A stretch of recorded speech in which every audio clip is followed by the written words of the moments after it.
Salut à tous, c'est Logan. Les passions dans la vie, la photo, la vidéo, les voyages, mais aussi et surtout les États-Unis. Voilà pourquoi je vous propose dès maintenant une toute nouvelle série de mini-vlogs 100% Made in USA dans lesquels je vais partager avec vous mes conseils, mes bons plans, les choses à faire et surtout celles à ne pas faire. Alors, avant de vous emmener avec moi, je vous invite à vous abonner à ma chaîne Logan Around the World, là, tout de suite, maintenant, afin de ne plus manquer aucun de nos rendez-vous. Voilà, me voici arrivé enfin à Philadelphie, la deuxième étape de mon séjour aux États-Unis. Encore une fois, un train à prendre pour voyager malin et pas cher.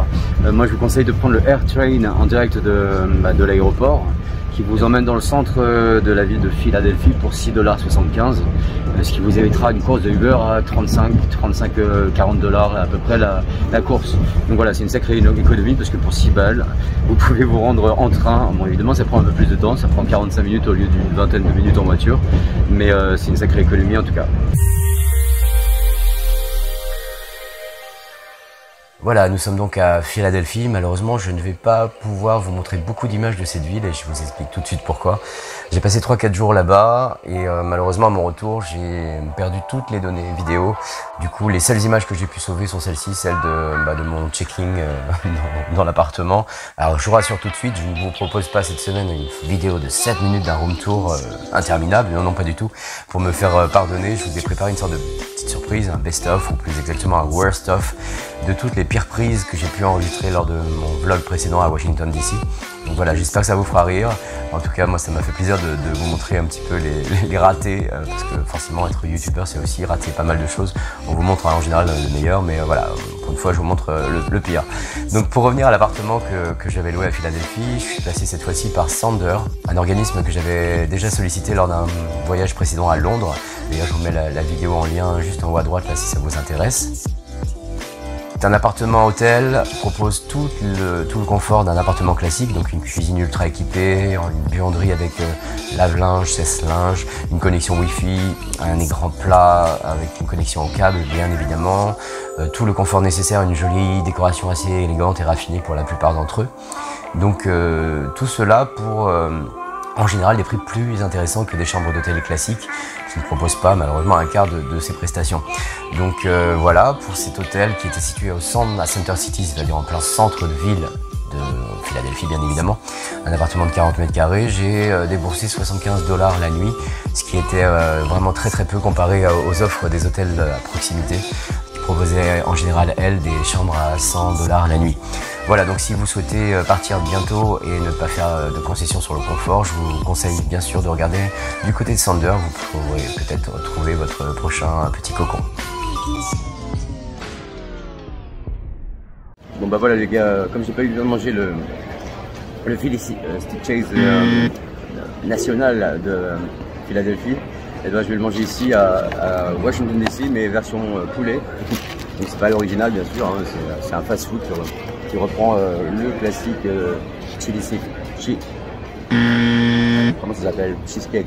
Non, pas cheesecake, cheesesteak. Le fameux Philly cheesesteak, voilà. C'est ça que je voulais dire. Décliné dans plusieurs versions, version fast-food. Avec de très bonnes frites, avec du fromage cheddar fondu et des, bien sûr, petits morceaux de bacon dessus. Ça c'est délicieux.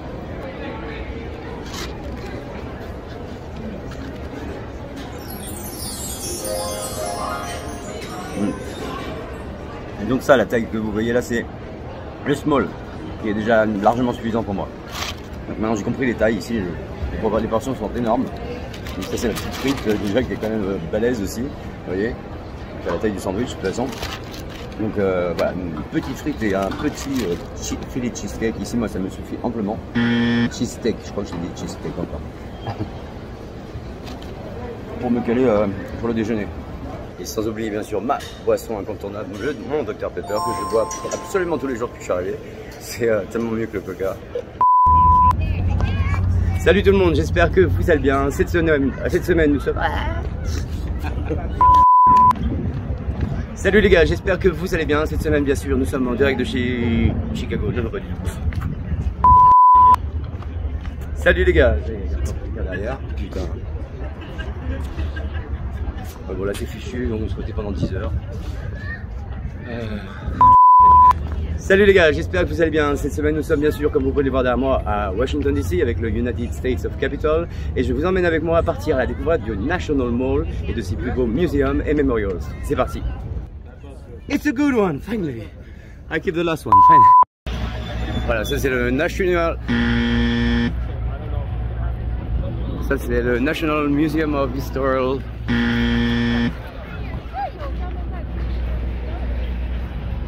Alors ça c'est le National Museum of History. Oh merde. National Museum of Natural History. Alors ça c'est le National Museum of Natural History. C'est vraiment un musée que j'ai envie de faire. Demain c'est pas beau, c'est moche toute la journée, mais j'espère qu'il va bien. Et voici, la vidéo s'achève donc ici, là où elle a commencé, devant le Capitole tout simplement. J'espère que vous avez passé un bon moment en ma compagnie. N'hésitez pas à lâcher un petit commentaire, un petit pouce bleu, j'ai toujours besoin de réconfort après une longue journée de marche comme celle-ci. J'espère qu'en tout cas vous avez passé un bon moment, c'était le but de vous faire visiter, non pas Chicago, je sais plus où je suis.